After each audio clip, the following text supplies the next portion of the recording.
India TV YouTube channel को subscribe करें और बेल आइकन दबाएं।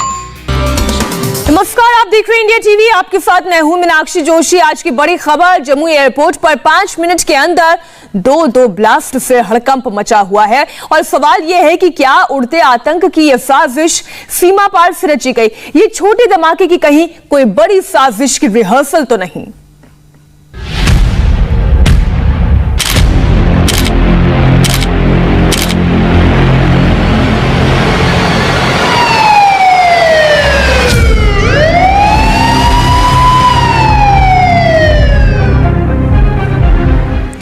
इस वक्त की बहुत बड़ी खबर, जम्मू में आतंकियों की एक बड़ी साजिश का खुलासा हुआ है। जम्मू कश्मीर के डीजीपी दिलबाग सिंह ने इंडिया टीवी को बताया है कि जम्मू में लश्कर की बड़ी आतंकी साजिश नाकाम कर दी गई है। जम्मू कश्मीर पुलिस को 5 से 6 किलो का आईडी मिला है। इससे भीड़ भाड़ वाले इलाके में धमाके की साजिश थी, इससे यह साफ पता चलता है।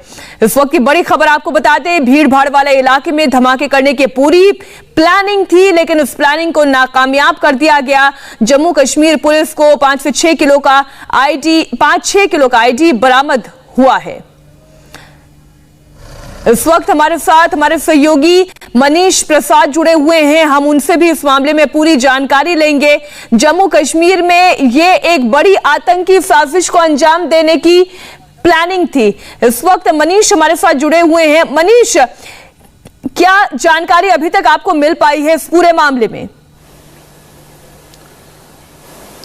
देखिए, 2 बड़ी खबरें हैं। सबसे पहली खबर कि औपचारिक तौर पर यह अपने आप में पहला मामला है जिसमें यूएवी के जरिए आईडी को एक्सप्लोड किया गया।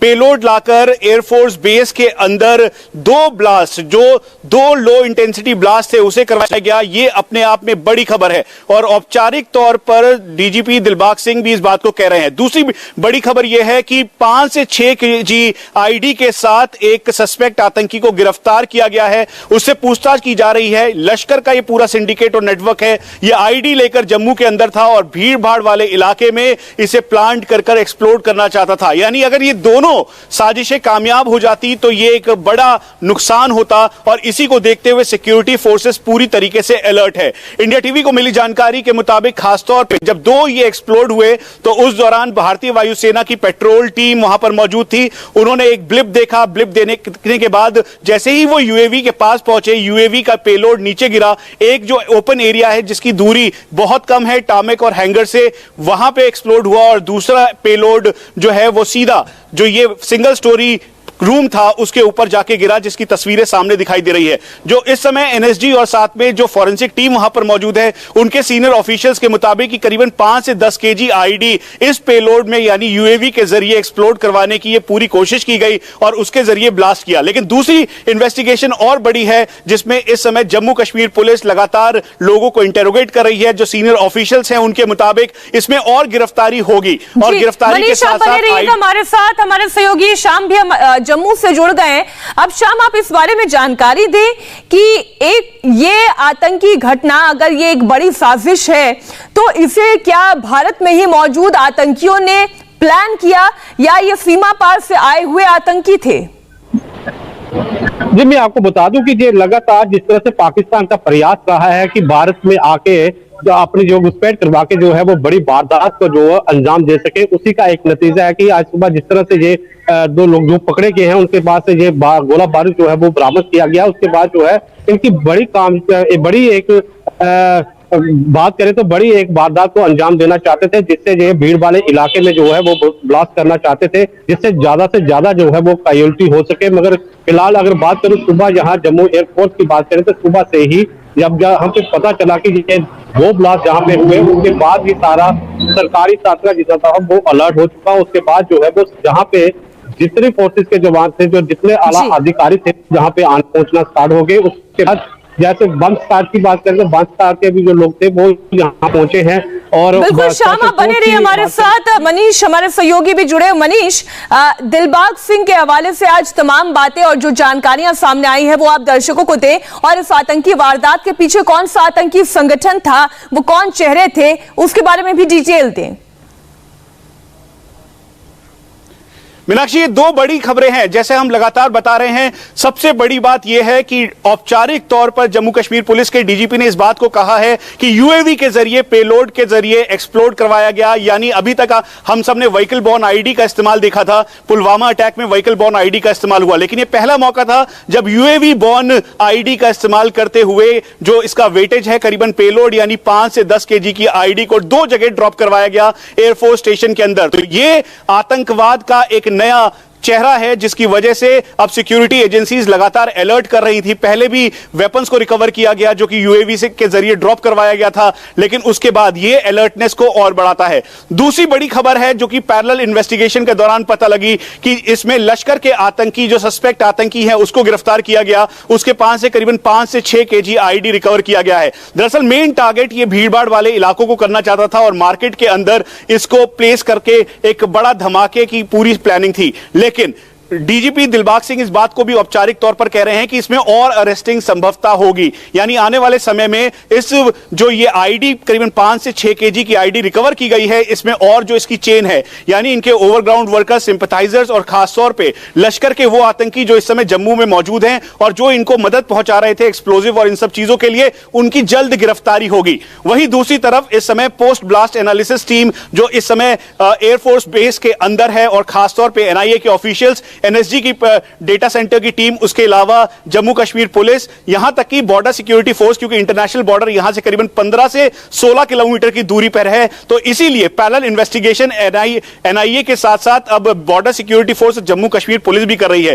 ये जो पूरा प्रीमाइसेस है सतवारी के एयरफोर्स बेस का, उसके 2 किलोमीटर के रेडियस में जितने भी घर हैं उन सबको चेक किया जा रहा है, वेरीफाई किया जा रहा है, लोगों से पूछा जा रहा है कि सस्पेक्ट गतिविधि तो नहीं देखी गई, क्योंकि खासतौर पर multiple layer air defence system international border से लेकर इस जगह तक तैनात है। और ऐसे में अगर ब्लिप करते हुए यूएवी आता है जिसके पास करीबन 5 से 10 केजी का पेलोड है, इसका मतलब मामला बहुत गंभीर है। इसीलिए इस समय जहां बॉर्डर सिक्योरिटी फोर्स, कितने लोगों का इन्वॉल्वमेंट इसमें हो सकता है?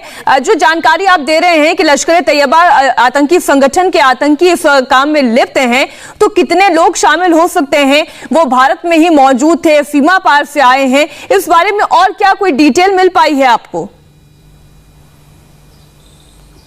मीनाक्षी, इसमें दो क्योंकि इंसिडेंट्स हैं। पहला इंसिडेंट एयरफोर्स स्टेशन सतवारी का है जहां पर 2 धमाके हुए। इसके अंदर प्रॉपर रेकी की गई क्योंकि जहां पे ये ब्लास्ट हुआ है, ऐसा इनिशियल जानकारी के मुताबिक जो इन्वेस्टिगेशन करने वाले ऑफिसर्स ऑन ग्राउंड हैं, एयरफोर्स के सीनियर ऑफिशियल्स के भी मुताबिक, उनको लगता है कि प्रॉपर रेकी की गई और इसमें जीपीएस लोकेटर के द्वारा इसको ब्लास्ट को अंजाम दिया गया। और एक पूरी चेन है, यानी प्रॉपर रेकी करके एक सिंडिकेट फॉर्म कर इस वारदात को अंजाम दिया गया। दूसरी जो जिसमें 5 से 6 केजी का आईडी मिला है, जिसमें सस्पेक्ट से इंटरोगेट किया जा रहा है, उसके अलावा इसमें चेन ऑफ आईडीज यानी करीबन 5 से 6 और ऐसे लोग हैं। उसके अलावा ये पूरा 10 से 12 लोगों का ऐसा सिंडिकेट संभवतः हो सकता है जम्मू कश्मीर पुलिस के मुताबिक, जिन्होंने इनको मदद की हो, आईडी मुहैया करवाई हो और प्रॉपर लॉजिस्टिक सप्लाई करने के साथ साथ इनको हाइड आउट यानी इनको छुपने में पूरी मदद की गई हो। तो इसीलिए इस समय parallel investigation Jammu Kashmir police की लगातार चल रही है। लोगों से वो इंटरोगेट कर रहे हैं, इन्वेस्टिगेट कर रहे हैं और खासतौर पर इस सस्पेक्ट के आसपास के जितने भी लोग हैं, जो मोबाइल फोन रिकवर हुआ है जिसके अंदर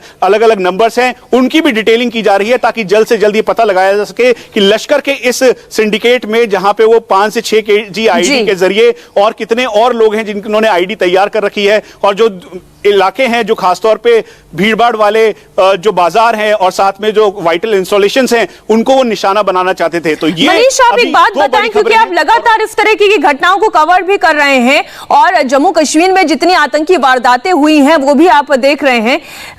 एक छोटा सा सवाल, इसका आप जवाब दीजिएगा, फिर हम अगली खबर की ओर आगे बढ़ेंगे। ड्रोन का इस तरीके से इस्तेमाल किया जाना, क्या ये अपने आप में एक अलग घटना नहीं है?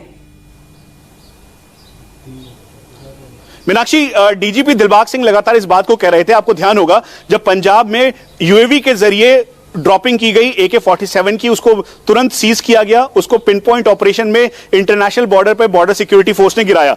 उसके बाद सितंबर महीने में आरएसपुरा, साथ में पंसर, बीओपी के आसपास भी फिर से एक बार यूएवी के जरिए पाकिस्तान ने नार्को टेरर और फिर उसके बाद वेपन को गिराने की कोशिश की थी। उसको भी पूरी तरीके से नल एंड वॉइड करते हुए उसको ड्रॉप डाउन किया गया। लेकिन डीजीपी दिलबाग सिंह लगातार इस बात को कह रहे थे क्योंकि ये एक और पैरामीटर को इंक्रीज करते हुए अब पाकिस्तानी आतंकी यूएवी का इस्तेमाल इस्तेमाल करके आतंकी गतिविधियों को अंजाम देने की फिराक में बैठे हुए हैं। शुक्रिया मनीष आपका पूरी जानकारी के लिए। जम्मू से हमारे साथ संवाददाता शाम भी जुड़े रहे, आपका भी शुक्रिया पूरी अपडेट के लिए। नमस्ते, मैं हूं मीनाक्षी जोशी। वीडियो और खबरों से अपडेट रहने के लिए India TV YouTube channel subscribe करें, बेल आइकन दबाना ना भूलें। जुड़े रहें इंडिया टीवी के साथ।